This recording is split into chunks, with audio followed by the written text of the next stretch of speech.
ലോകത്തെ പ്രധാന എണ്ണ കയറ്റുമതി രാജ്യമാണ് റഷ്യ. യൂറോപ്യൻ രാജ്യങ്ങൾ പ്രധാനമായും ആശ്രയിച്ചിരിക്കുന്നത് റഷ്യയുടെ എണ്ണയും വാതകവുമായിരുന്നു. 2023 മുതൽ ഉപരോധം കാരണം യൂറോപ്പ് റഷ്യയുടെ എണ്ണ വാങ്ങുന്നില്ല, മറ്റു രാജ്യങ്ങളെയാണ് ആശ്രയിക്കുന്നത്. പ്രധാനമായും അമേരിക്ക, അതുപോലെ തന്നെ കാനഡ, പശ്ചിമേഷ്യ രാജ്യങ്ങൾ എന്നിവയാണവ.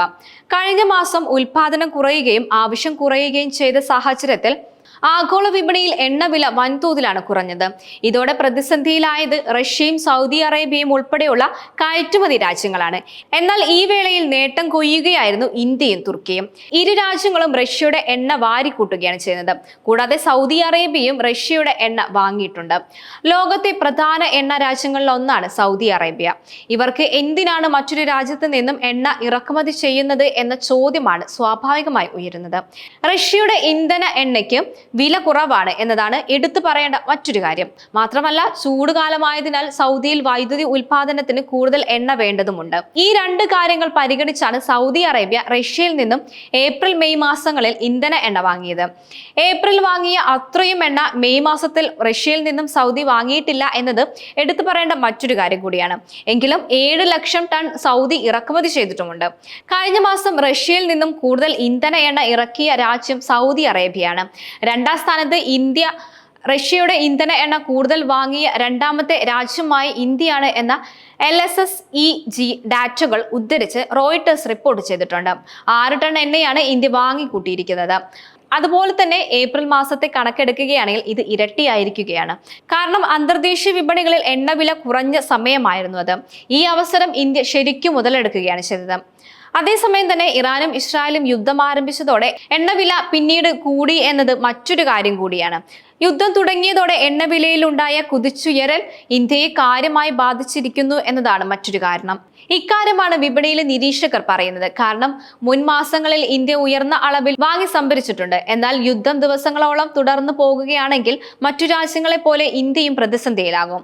തുർക്കിയും മെയ് മാസങ്ങളിൽ വലിയ അളവിൽ ഇന്ധനം എണ്ണ വാങ്ങി സൂക്ഷിച്ചിട്ടുമുണ്ട്. 4.30 ലക്ഷം ടൺ എണ്ണയാണ് തുർക്കി റഷ്യയിൽ നിന്നും വാങ്ങിയിരിക്കുന്നത്.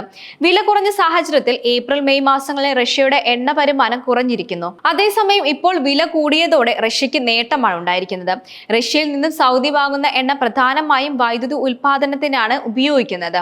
ഇന്ത്യയാകട്ടെ ശുദ്ധീകരിച്ച് യൂറോപ്പിലേക്കും മറ്റും കയറ്റുമതി ചെയ്യുകയാണ് ചെയ്യുന്നത്.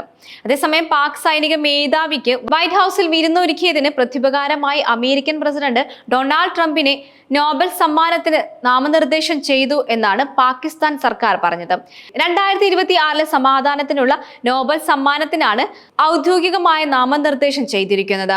ഇന്ത്യ പാക് സംഘർഷം അവസാനിപ്പിക്കാൻ താൻ ഇടപെട്ടു എന്നായിരുന്നു ട്രംപിന്റെ അവകാശവാദം. ഈ അവകാശവാദത്തെ അംഗീകരിച്ചുകൊണ്ടാണ് പാകിസ്ഥാന്റെ നടപടി.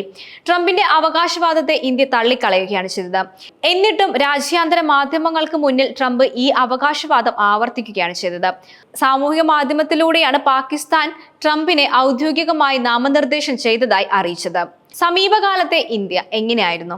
പാകിസ്ഥാൻ പ്രതിസന്ധിയിൽ ട്രംപിന്റെ നിർണായക നയതന്ത്ര ഇടപെടലും നേതൃത്വവും അംഗീകരിക്കുമ്പോൾ അദ്ദേഹം 2006 സമാധാന നോബൽ സമ്മാനത്തിന് അർഹനാണ്. ഇതായിരുന്നു എക്സിൽ പാകിസ്ഥാൻ സർക്കാർ പങ്കുവച്ച പോസ്റ്റ്. ഇന്ത്യ പാക് സംഘർഷം, കോങ്കോ റുവാണ്ട സംഘർഷം ഉൾപ്പെടെ നിരവധി ആഗോള പ്രശ്നങ്ങളിൽ താൻ ഇടപെട്ടിട്ടുണ്ട് എന്നാണ് ട്രംപ് അവകാശപ്പെടുന്നത്. അതിനാൽ തന്നെ തനിക്ക് നോബൽ സമ്മാനത്തിന് അർഹതയുണ്ടെന്നും അദ്ദേഹം അവകാശപ്പെടുന്നുണ്ട്. പാകിസ്ഥാന്റെ നാമനിർദ്ദേശത്തോട് ട്രംപിന്റെ പ്രതികരണം ഇങ്ങനെയായിരുന്നു: എനിക്ക് 4 or 5 തവണ സമാധാനത്തിനുള്ള നോബൽ സമ്മാനം ലഭിക്കേണ്ടതായിരുന്നു. എന്നാൽ അവർ എനിക്കത് തന്നില്ല. കാരണം അത് ലിബറലുകൾക്ക് മാത്രമാണ് നൽകുന്നത്. സമാധാനത്തിനുള്ള നോബൽ സമ്മാനം വർഷം തോറും മൊബൈൽ കമ്മിറ്റിയാണ് നൽകുന്നത് എന്നും സമാധാനം പ്രോത്സാഹിപ്പിക്കുന്നതിനും സംഘർഷങ്ങൾ പരിഹരിക്കുന്നതിനുമുള്ള ശ്രമങ്ങൾ അടിസ്ഥാനമാക്കിയാണ് ജേതാക്കളെ തിരഞ്ഞെടുക്കുന്നത്. ട്രംപിന്റെ അവകാശവാദം സംബന്ധിച്ച് നോബൽ കമ്മിറ്റി ഇതുവരെ പരസ്യമായി ഒരു പ്രതികരണവും നടത്തിയിട്ടില്ല എന്നതാണ് മറ്റൊരു വസ്തുതയായിട്ട് കാണേണ്ടത്.